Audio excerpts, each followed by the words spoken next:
Bom, eu vou tentar ser bem objetivo, assim, e bem o mais claro possível aqui na explanação. A ideia é basicamente apresentar, assim, como que nós aqui no Senado pegamos todo esse ferramental e apresentamos isso aos parlamentares, né? A pandemia forçou todo mundo a se adaptar, né? A pandemia catalisou o processo de digitalização no parlamento, ou talvez até tenha mesmo possibilitado esse processo, né? É difícil imaginar onde nós estaríamos em termos de digitalização sem a, a pandemia, né? Sem que essa necessidade de funcionamento remoto tivesse ocorrido, né? Acho que o Alessandro foi muito feliz quando ele contou aquela história da audiência pública que ocorreria e que sobre o parlamento digital antes da pandemia, né, sobre a possibilidade de audiências públicas remotas, ele já estava assim, sobre o plenário virtual, ele já estava pensando nos impedimentos, nas dificuldades, né? A pandemia forçou todo mundo a se adaptar, né? Desde da técnica da TI, dos parlamentos, da tecnologia, até no meu caso, né, as equipes responsáveis pela parte legal, pela parte jurídica, né? Nós também, normalmente, acho que nas condições normais de temperatura e pressão, no ambiente normal, nós criaríamos muitas dificuldades, muitos impedimentos, enfim, para o funcionamento remoto. Mas a verdade é que com a pandemia e a necessidade do funcionamento remoto, a única forma de se garantir a continuidade do parlamento era através da utilização de recursos tecnológicos, né? Recursos que possibilitassem um funcionamento remoto. Então, a tecnologia passou a ser ali a resposta. E o grande desafio que se colocou foi como fazer essa tecnologia funcionar, não só em termos de disponibilidade, mas em termos de acessibilidade e de facilidade de uso para o parlamentar. Nós sempre repetimos, né, não só aqui nos eventos da Bussolotec, mas em outros eventos, que parlamentos são instituições absolutamente tradicionais. Normalmente são as que ficam em vários países do mundo por último nos processos de inovação, né, por uma série de razões.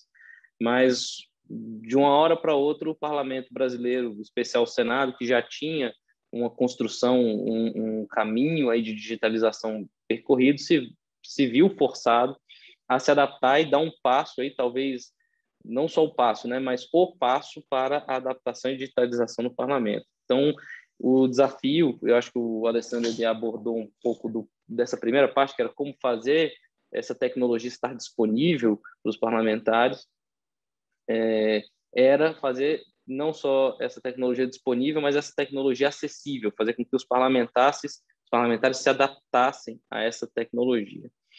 E para ilustrar um pouco desse processo, eu vou abordar, acho que o projeto mais importante, que é o sistema de deliberação remota, né? E um pouco de como ele foi implementado.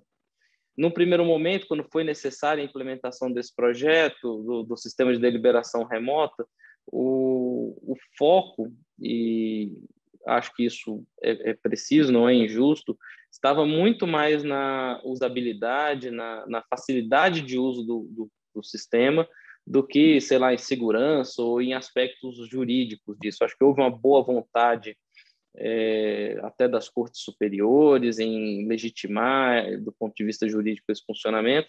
E houve ali, então, primeiramente, um foco muito grande, isso permitiu que houvesse um foco muito grande na facilidade de uso do sistema de deliberação remoto, né? Lá no início, basicamente, o parlamentar entrava na reunião pelo Zoom e, acompanhando, quando a votação estava aberta, ele recebia ali uma mensagem com um link. Nesse link ele colocava o seu usuário, sua senha, né? E ele, no momento do voto, o dispositivo registrava uma foto do rosto do parlamentar. Eu não estava na Secretaria-Geral nessa época, mas estava na presidência do Senado, então acompanhei um pouco o processo do outro lado do balcão, e realmente havia assim, uma apreensão muito grande, um certo até nervosismo, assim, e esse nervosismo estava focado não só, aliás, não tanto na possibilidade ou na funcionabilidade do sistema, na possibilidade do sistema funcionar, mas na facilidade que os parlamentares teriam de se adaptar a um sistema, né? Muitos parlamentares, enfim, sempre foram avessos à utilização de tecnologia, enfim, né? Não eram grandes entusiastas desse tema antes da pandemia. E a verdade é que não só o sistema se revelou de fácil uso, mas o Prodazem, né, a equipe de tecnologia da informação da casa, a própria Secretaria-Geral da Mesa dispensou aí muitos esforços, né, colocou pessoas à disposição para entrar em contato com os parlamentares, ajudar ali durante o processo de votação. Então, tem um fator humano muito importante envolvido nisso, e o resultado foi um sucesso, né? Assim, eu acho que não é só uma impressão minha, os parlamentares se adaptaram bem, a utilização desse sistema se deu de forma ampla ao longo do último ano, um ano e meio, e muito por conta desse atendimento online que a Secretaria-Geral da Mesa, o Prodazem, acabavam fornecendo aos parlamentares, né?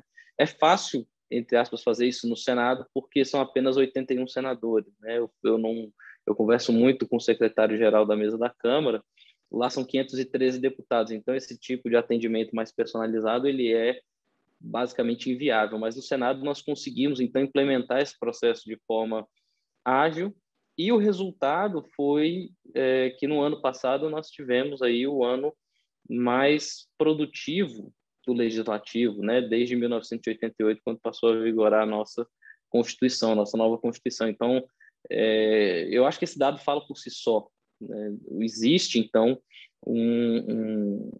uma adaptação praticamente perfeita dos parlamentares ao sistema de deliberação remoto, né? Mas houve esse foco no primeiro momento na confiabilidade do sistema, assim, no sentido de que ele funcionaria, que os parlamentares conseguiriam estar conectados. O próprio Alessandro comentou, né, que todo mundo ficava assistindo às reuniões, vendo se os parlamentares estavam dando conta de se conectar, mas especialmente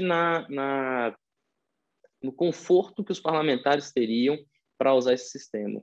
Eu acho que eu já disse isso em outras oportunidades, as pessoas perguntam assim, como que o Senado e a própria Câmara também brasileira conseguiram assim produzir esse ambiente de inovação digital em termos de parlamento virtual.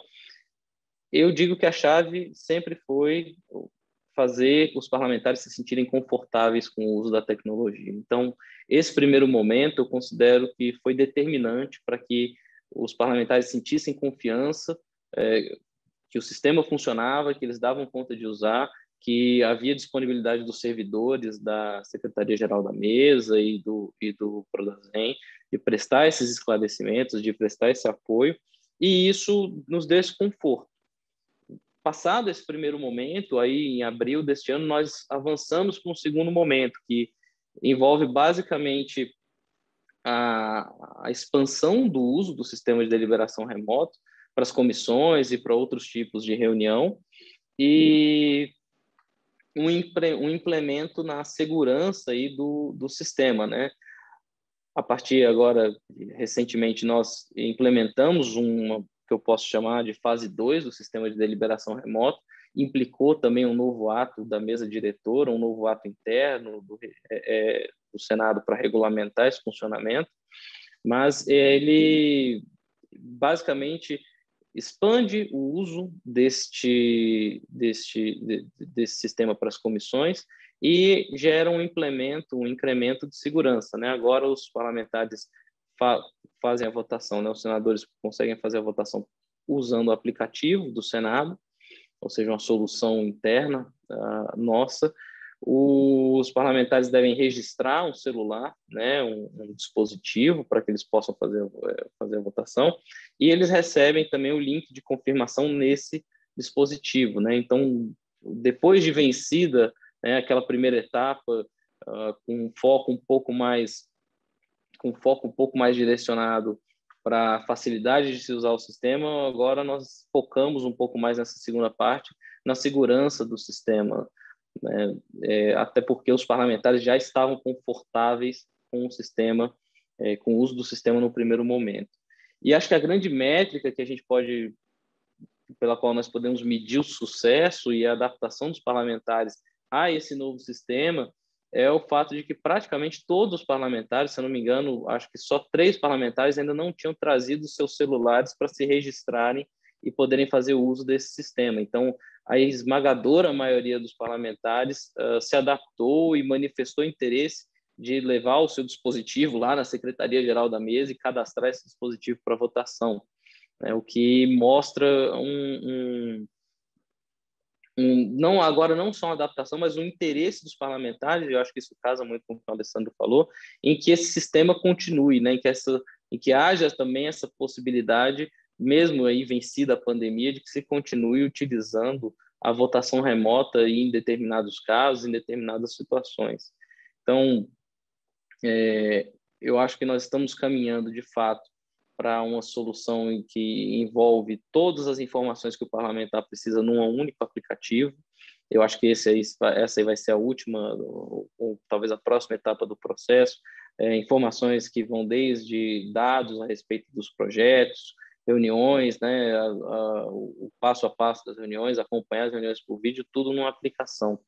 Mas isso só foi possível, e aqui eu faço um elogio público, devido ao trabalho das secretarias, da Secretaria-Geral da Mesa, que vem desde antes de eu assumir, ao trabalho do Prodasem e a dedicação desses servidores em levar isso aos parlamentares e fazer praticamente um atendimento personalizado para cada senador. O caminho aqui, deixando essa conclusão, né, que não adianta você ter todo um aparato tecnológico, todo um sistema desenvolvido, se isso não se traduz em conforto, em utilidade efetiva para o parlamentar, né? Acho que passa pelo que o Alessandro comentou,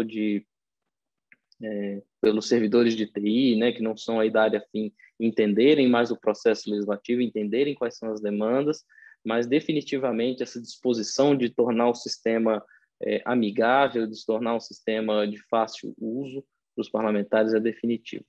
Obrigado.